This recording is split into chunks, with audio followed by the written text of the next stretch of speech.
last class we studied about new economic policy.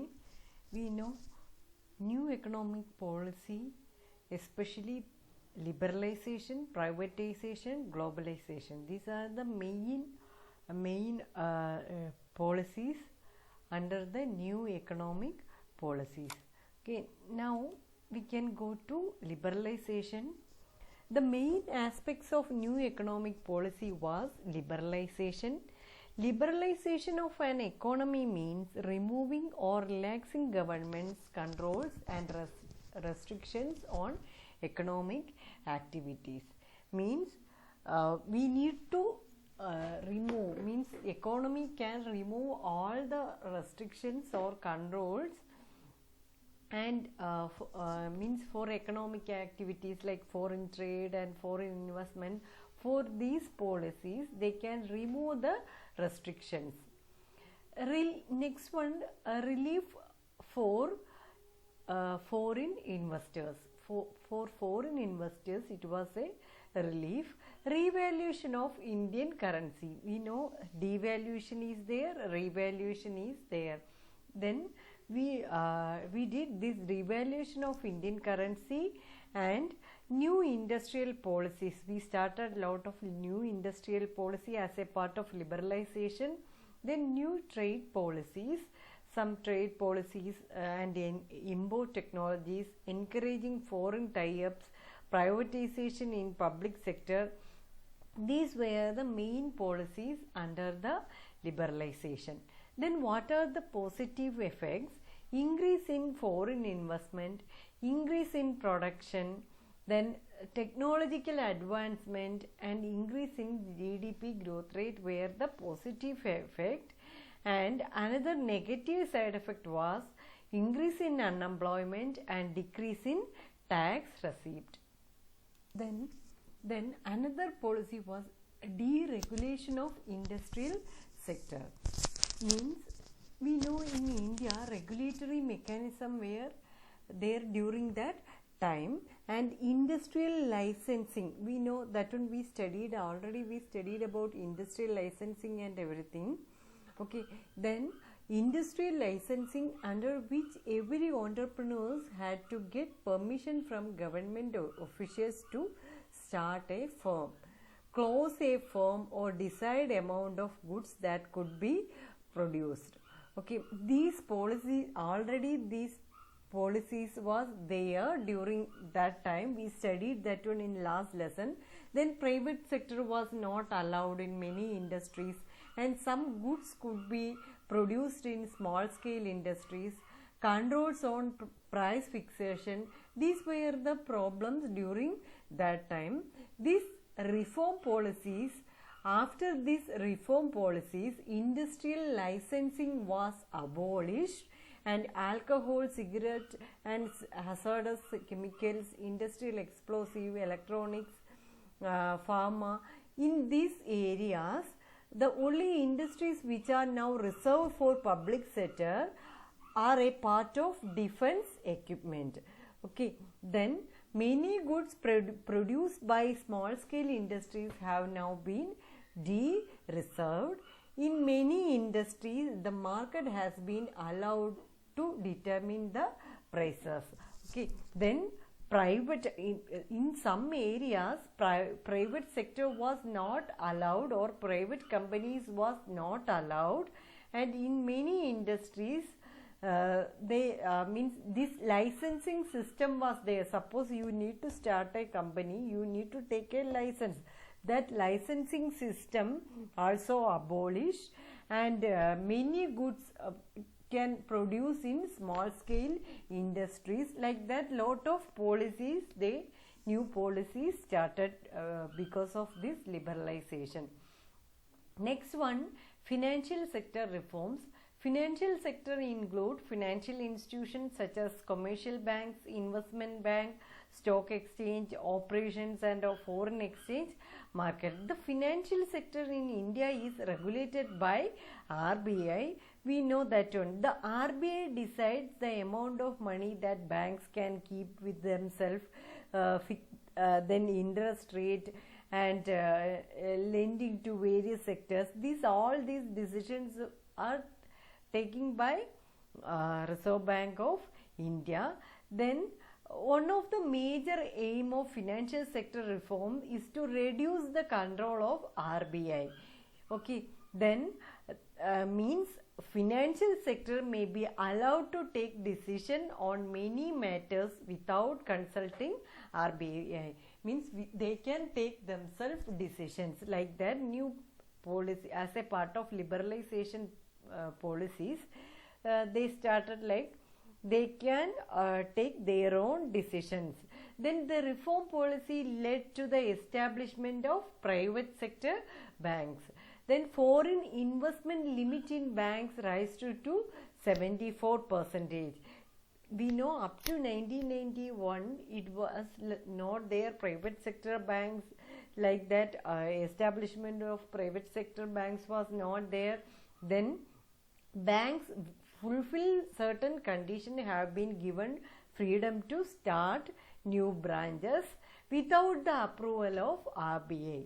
Okay, then like foreign institutional investors such as merchant banks and mutual funds, pension funds are allowed to invest in Indian financial market. Okay, then another thing is tax reforms. In the case of tax reforms, mainly it concerned with the taxation, public expenditure policies, means physical policies. This one we are calling as physical policy, means government decision related to taxation and expenditure, government expenditure or public expenditure.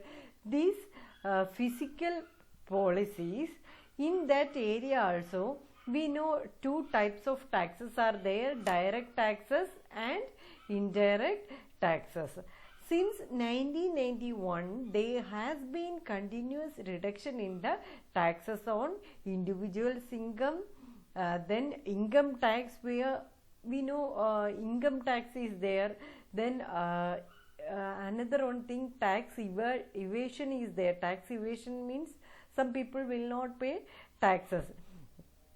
It is now widely accepted that moderate rates of income tax encourage savings and voluntary disclosure of income. The rate of corporation tax, which was very high earlier, then gradually it reduced. Corporation tax means companies need to pay tax to government.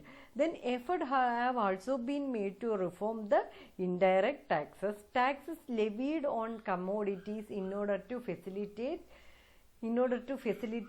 the establishment of common national market for goods and commodities. Then goods and services tax means GST. We introduced GST in 2016. And this GST expected to generate additional revenue to government and reduce the tax evasion. Okay, then on tax, on market, on nation, like that policies also started. Then another thing, foreign exchange reforms. The first important reform in the external sector was made in the foreign exchange market in 1991. Okay, then as an immediate measure to resolve balance of payment crisis, the rupees was devalued against the foreign currency. This led to an increase in the inflow of foreign exchange. Means our money value reduce, then it will increase the inflow of foreign exchange. It also set on to the free determination of rupee value in the foreign exchange market. Okay, then more often markets determine exchange rate based on demand and supply of foreign exchange. Means how is the demand, and depends on demand and supply foreign exchange will determine. Okay, then government did lot of reforms in the foreign exchange market. First one is devalued against foreign currencies. Then trade and investment policy reforms. In the case of trade and investment policy reforms, liberalization of trade and investment regime was initiated to increase international competitiveness of industrial production and also foreign investment and technology into the economy. Means through the trade and investment policies, increase in international competition, that one was the main aim. Through that one we can increase the industrial production. Means competition increasing means automatically production also will increase. Okay, the aim was also to promote the efficiency of local industries and adoption of modern technology. The main aim was to promote the local industries and adoption of modern technology. In order to protect industries, India was following some quantitative restrictions on imports. We know quantitative means some quantity only they can import, like that rule was there. This was encouraged through the tight control over the imports by keeping tariff very high. If tariff or tax is very high, normally what will happen? Suppose America need to sell some product in India, but they need to pay some tax. If tax is very, means in order to protect domestic industries, before 1991, India was following some restrictions, quantitative restrictions on imports. This was encouraged through the tight control of high tariff. That time someone need to import in our country, they need to pay high tariff. These policies reduced efficiency of competitiveness, which led to slow growth of manufacturing sector. Means import is less, automatically competition is less, then there was less growth in industrial or manufacturing sector. Because of this reason, India removed these quantitative restrictions. The trade policy reforms aimed at dismantling quantitative restrictions on imports and export. Means import export regulation, means restrictions was there, that restriction completely they removed. Then reduction of tariff rate, they reduced the tariff. If someone is importing to our country, they reduce the tariff. And removal of licensing procedures for import licensing was abolished. Then licensing for starting import, they need to take some license, that one also abolished. In case of hazardous and environmentally sensitive industries, then only they need to take some license. Okay, otherwise they no need to take license. Quantitative restrictions on imports of manufactured consumer goods and agricultural were also fully removed from April 2001. Okay, then export duties also have been removed. Means we need to sell some product in other country, that one we are calling as export. That export duties also have been removed to increase the competitive position of Indian goods in the international market.